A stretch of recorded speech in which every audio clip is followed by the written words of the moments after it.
এখনও সন্ধ্যে ৭টা বেজে গেছে। আমরা বর্ধমান স্টেশনে পৌঁছে গেছি। আমাদের বাড়ি থেকে বর্ধমান স্টেশন অনেকটাই রাস্তা। তো আমরা প্রথমে বর্ধমান লোকাল ধরে বর্ধমান স্টেশনেতে এসেছি। এসে এখন বর্ধমান স্টেশনে দাঁড়িয়ে আছি। আর এখন আমাদের ট্রেন আছে, যে রিজার্ভেশন ট্রেন, অনেকটা দেরি আছে। তো সেই জন্যই আমরা ভাবলাম একটু বাইরে থেকে কিছু খাওয়া দাওয়া করে নেওয়া যাক। যেহেতু অনেক সকালের দিকে বেরিয়েছি, সোনাই মামাকে সেইভাবে বিশেষ কিছু খাওয়ানো হয়নি। তো সেই জন্য ওকেও একটুখানি খাইয়ে নিচ্ছি, কারণ এরপর ট্রেনে ওঠার পরে এখন খেতে, রাতের খাবার খেতে তো দেরি হবে, তো সেই জন্য। আর এই দিকে দেখো, প্রচুর পুলিশ দিয়েছে চারিদিকে, কারণ আমরা যখন গেছি তখন হচ্ছে ভোট সেই কমপ্লিট হয়েছে আর কি। তো যার জন্য প্রচুর পুলিশ দিয়েছে। তো দেখো, ফাইনালি কিন্তু আমরা ট্রেনে উঠে পড়েছি। আর এখন আমরা বসে আছি।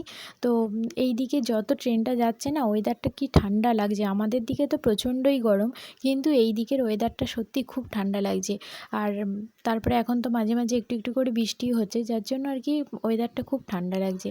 আর চারিদিকে রাতের অন্ধকার, যখন সব দিকে আলো অফ হয়ে গেছে, সবাই মোটামুটি ঘুমিয়ে পড়েছে, কিন্তু সোনাই মামার চোখে তো ঘুম নেই। ও তো বাড়িতেও এমনি রাত্রিরে অনেক রাত পর্যন্ত জেগে থাকে, অনেক রাত করে ঘুমায়। তো সেই অভ্যাসটাই আর কি। আর এখানে তো চারিদিকে আওয়াজ হচ্ছে, কথাবার্তা হচ্ছে, স্টপেজ যে থামছে যখন লোকজন ওঠানামা করছে, যার জন্য আর কি ওরও ঘুম আসছে না। আর ও না ঘুমোলে তো আমিও ঘুমাতে পারবো না।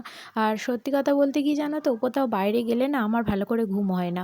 মানে বাড়িতে যে একটু আমি চুপচাপ নিস্তব্ধ হলে ঘুমাতে পারি, কিন্তু বাইরে তো সেটা হয় না, যার জন্য আর কি বাইরে কোথাও গেলে আমার ঠিকভাবে ঘুম হয় না।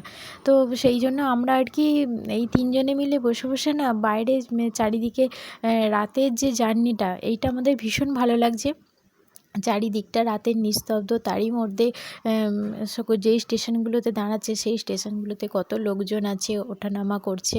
তো সেইটাই আর কি দেখতে ভীষণ ভালো লাগছে। আর এই দিকে স্টেশনগুলো যখন একে একে পেরিয়ে যাচ্ছে না, কি ভালো লাগছে, চারিদিকটা কি সুন্দর লাগছে যে কি বলবো, ভীষণ ভালো লাগছে। তাই এই জন্যই আমরা আর কি রাতে ঘুমিয়ে সেই ব্যাপারটা তো আর উপভোগ করতে পারবো না, যার জন্য আমরা আর কি একটু জেগেই বসেছিলাম। দেখলাম যে কোন স্টেশনগুলো আসছে, কোনটার পর কোন স্টেশন আসছে, যে স্টেশনে দাঁড়াচ্ছে দেখছি কত মানুষজন, রাতে কত রাতের, তখনও মানুষজন জেগে বসে আছে, কত রাতের ট্রেন, তাই না? তো সেই জন্য আর কি ভীষণ ভালো লাগলো। আর আমরা যাচ্ছি হচ্ছে এনজিপি। তো এনজিপি যেতে যেতে আমাদের মানে অনেকটাই সকাল হয়ে যাবে, কারণ আমাদের ট্রেনটা ঢোকাবে ওই সকাল 8টা, 8:30 নাগাদ ঢোকা দেবে। তো যার জন্য আমরা একটুখানি ঘুমিয়ে নিলাম। ঘুমিয়ে নেবার পরে এবার যখন আমরা সকালে সকাল হয়নি, তখন আলো ফোটেনি, দেখতেই পাচ্ছ চারিদিকের প্রকৃতিটা কী যে অপরূপ সুন্দর লাগছে। এইরকম দেখাটা কোনো দিন বাড়িতে থাকলে তো হয় না। বাড়িতে তো সে ঘুম থেকে যখন উঠি তখন চারিদিকে আলো ফুটে যায়, কিন্তু এই যে সুন্দরটা, কি ভালো লাগছে। আর দেখো, এবার আস্তে আস্তে আলো ফুটছে, আর সেই সময় আরও সুন্দর লাগছে। চারিদিকে চা বাগান, ভীষণ সুন্দর লাগছে। এই যে চা গাছগুলো যে কী ভালো দেখতে লাগছে, হালকা হালকা একটা মেঘ চারিদিকে ঘুরে বেড়াচ্ছে, আর তার সঙ্গে এই ওয়েদারটা খুব খুব সুন্দর লাগছে, ভীষণ সুন্দর লাগছে। আমাদের তো ভীষণ ভালো লেগেছে, আমাদের প্রত্যেকজনের ভীষণ ভালো লেগেছে। তো তোমাদের কার কার এরকম জার্নি একটু শেয়ার করবে, কারা কারা এরকম জার্নি করেছো, বিশেষ করে যখন উত্তরবঙ্গের দিকে বেড়াতে গেছো তখন।